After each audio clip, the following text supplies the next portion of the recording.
Hi everyone, welcome to today's class.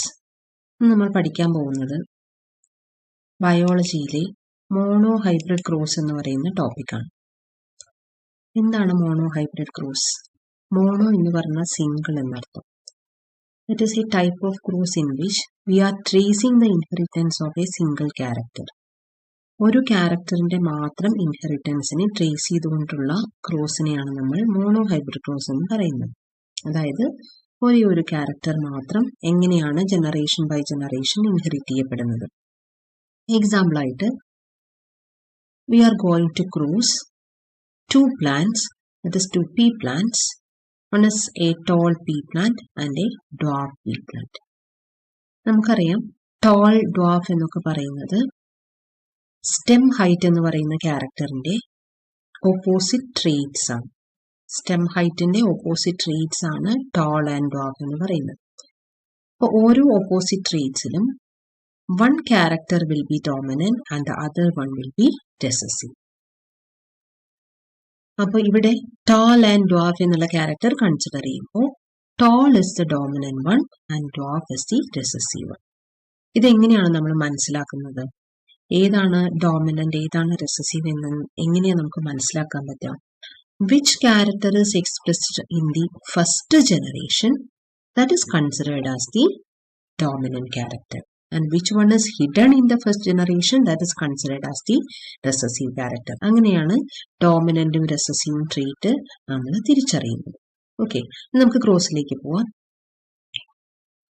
In monohybrid cross, we are selecting one character or one trait which is represented using English alphabets. എല്ലാ ക്രോസിലും നമ്മൾ ചെയ്യുന്നത് ഫീനോടൈപ്സിനെ നമ്മൾ എഴുതിയതിനു ശേഷം genotype represent ചെയ്യാനായിട്ട് English alphabets ആണ് use ചെയ്യുക.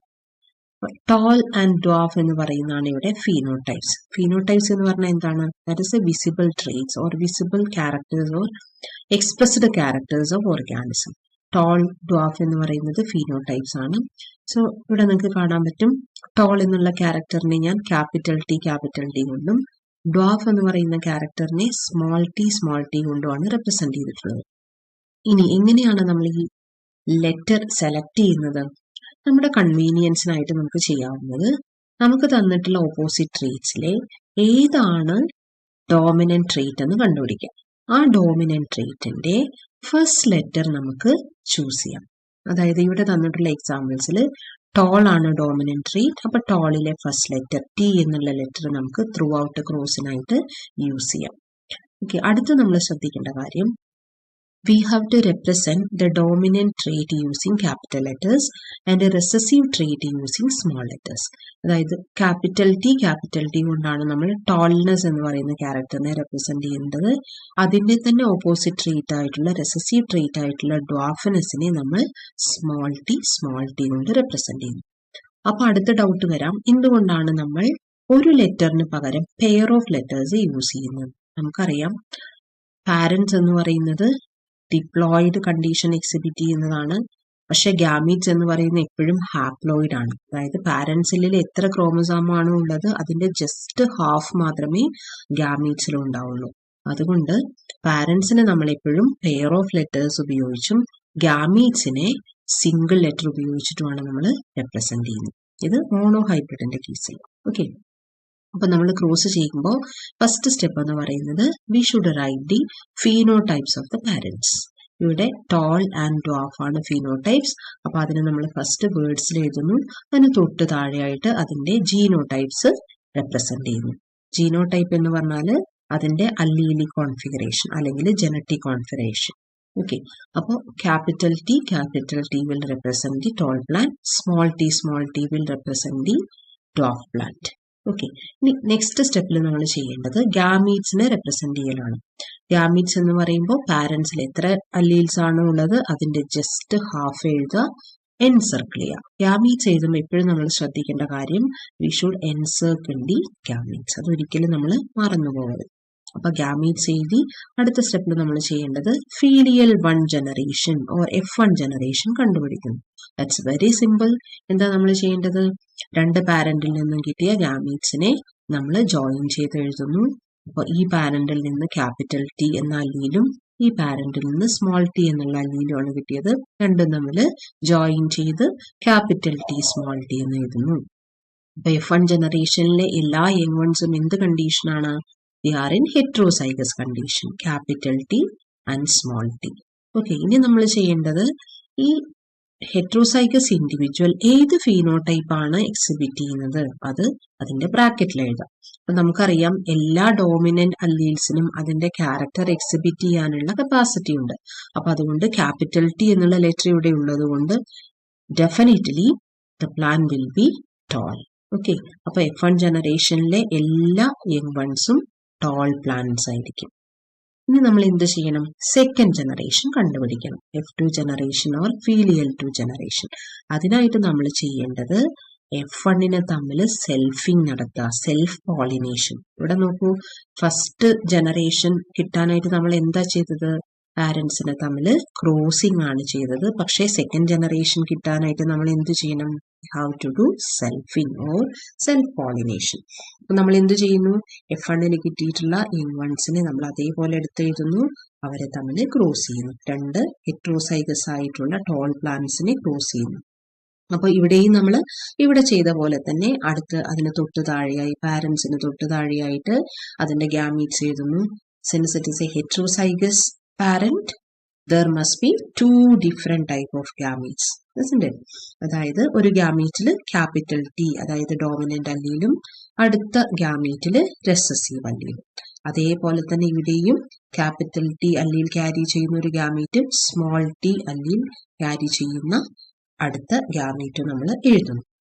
ഇനി നമുക്ക് ചെയ്യേണ്ടത് ഒന്നുകിൽ നമുക്ക് സിംപ്ലി ഇങ്ങനെ ലൈൻ ഇട്ട് ക്രോസ് ചെയ്യാം. അതായത് ഈ ക്യാപിറ്റൽ ടിയും ഇപ്പുറത്തെ പാരന്റിന്റെ ക്യാപിറ്റൽ ടിയും തമ്മിൽ ജോയിൻ ചെയ്ത് ക്യാപിറ്റൽ ടി എന്ന് എഴുതുന്നു.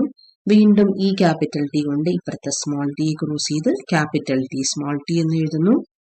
അപ്പൊ ഈ ഫസ്റ്റ് അല്ലീൽ വെച്ചിട്ട് നമ്മൾ ഇപ്പുറത്തെ സൈഡിലെ 2 അല്ലീലിനെയും ക്രോസ് ചെയ്തു. ഇനി സെക്കൻഡ് ലെറ്റർ എടുക്കുക, സ്മോൾ ടി ക്യാപിറ്റൽ ടി. അപ്പൊ ഒരു സ്മോൾ ലെറ്ററും ഒരു ക്യാപിറ്റൽ ലെറ്ററും വരുമ്പോൾ നമ്മൾ ചെയ്യേണ്ടത് V should write the capital letter first.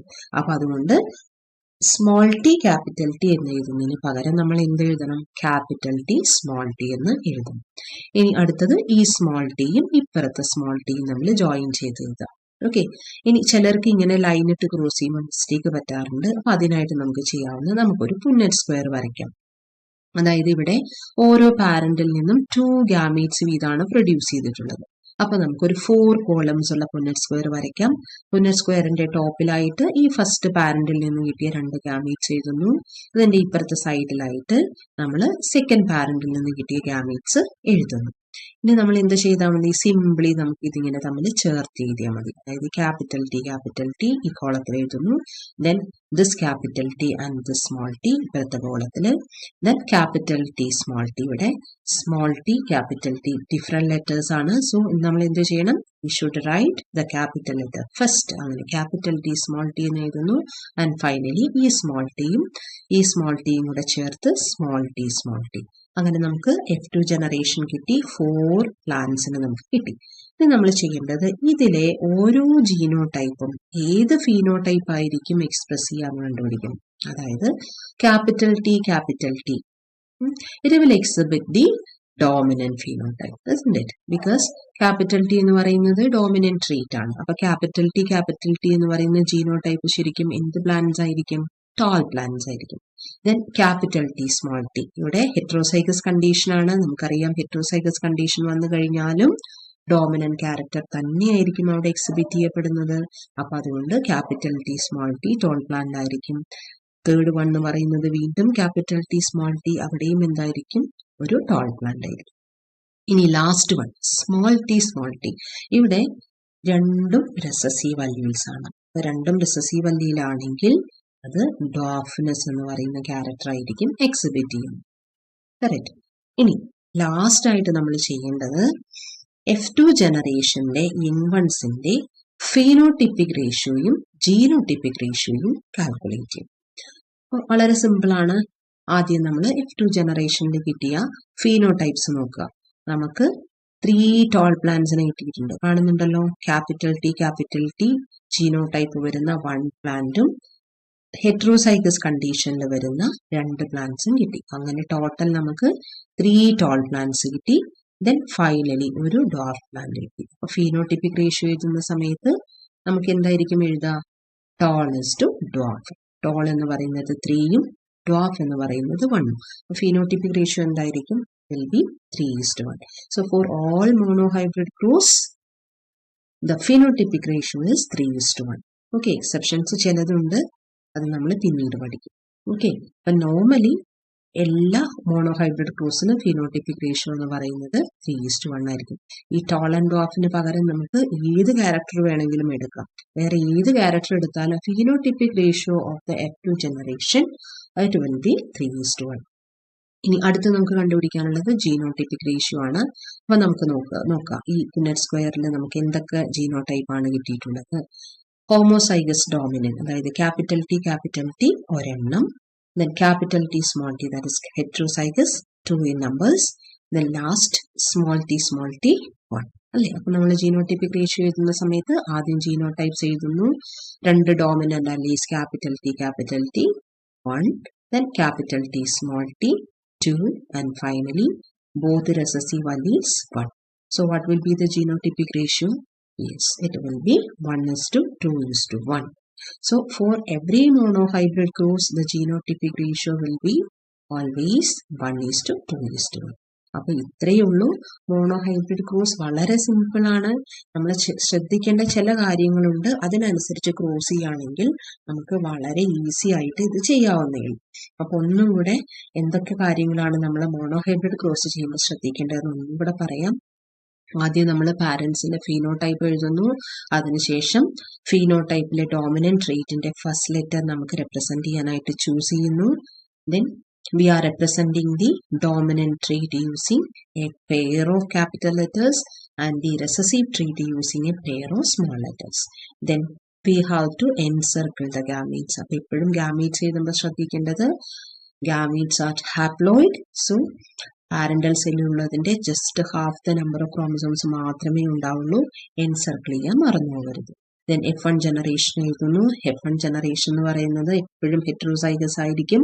അതിന്റെ ബ്രാക്കറ്റിൽ അതിന്റെ ഫീനോടൈപ്പ് എഴുതാൻ മറക്കരുത്. ഹെറ്ററോസൈഗസ് ആയതുകൊണ്ട് തന്നെ ഫീനോടൈപ്പ് എന്ന് പറയുന്നത് എപ്പോഴും ഡോമിനന്റ് ട്രേറ്റ് തന്നെയായിരിക്കും. ഈ F2 ജനറേഷൻ കണ്ടുപിടിക്കാനായിട്ട് നമുക്ക് ചെയ്യേണ്ടത് സെൽഫിങ് ഓഫ് F1. അപ്പൊ നമ്മൾ എന്ത് ചെയ്യുന്നു? F1നെ എടുത്ത് എഴുതുന്നു, ഗാമീറ്റ്സ് എഴുതുന്നു, പിന്നെ പുന്നറ്റ് സ്ക്വയർ വരയ്ക്കുന്നു. പുന്നറ്റ് സ്ക്വയർ വരച്ചതിന് ശേഷം നമ്മൾ ഫീനോടിപ്പിക് റേഷ്യോയും ജീനോടിപ്പിക് റേഷ്യോയും എടുത്ത് എഴുതുന്നു. അപ്പൊ ഫീനോടിപ്പിക് റേഷ്യോ എഴുതുമ്പോൾ ജസ്റ്റ് 3:1 എന്ന് എഴുതാതെ വാട്ട് ഡസ് 3 and 1 റെപ്രസെന്റ് അങ്ങനെ തന്നെ എഴുതാം. 3 എന്ന് പറയുന്നത് ഡോമിനന്റ് ട്രീറ്റ് ആയിരിക്കും, 1 എന്ന് പറയുന്നത് റെസസീവ് ട്രീറ്റ് ആയിരിക്കും. അതേപോലെ തന്നെ ജീനോടിപ്പിക് റേഷ്യോ എഴുതുന്ന സമയത്തും യു ഷുഡ് റൈറ്റ് ദ ജീനോടൈപ്സ്. ആദ്യം നമ്മൾ ഹോമോസൈഗസ് ഡോമിനന്റ് ആയിട്ടുള്ള genotype, then heterozygous, and finally recessive. അങ്ങനെ നമുക്ക് 1:2:1 കിട്ടും. അപ്പൊ ഇത്രയേ ഉള്ളൂ monohybrid cross. It is very very simple. ഇതിന്റെ ട്രിക്സ് പറഞ്ഞു തന്നു, എന്തൊക്കെ കാര്യങ്ങൾ ശ്രദ്ധിക്കണം എന്ന് പറഞ്ഞു തന്നു. എല്ലാവർക്കും മനസ്സിലായിട്ടുണ്ടാവുമെന്ന് വിചാരിക്കുന്നു. അപ്പൊ നിങ്ങൾക്ക് ഈ വീഡിയോ യൂസ്ഫുൾ ആയിട്ടുണ്ടെങ്കിൽ, നിങ്ങൾക്ക് മനസ്സിലായിട്ടുണ്ടെങ്കിൽ നിങ്ങളുടെ ഫ്രണ്ട്സിനൊക്കെ ഷെയർ ചെയ്യുക. ഇതേപോലെയുള്ള ഈസി ട്രിക്സുമായിട്ടുള്ള സിമ്പിൾ ആയിട്ടുള്ള വീഡിയോസ് കാണാൻ വേണ്ടി ചാനൽ ഒന്ന് സബ്സ്ക്രൈബ് ചെയ്യുക. അടുത്ത വീഡിയോയുമായി വീണ്ടും കാണാം. Thank you.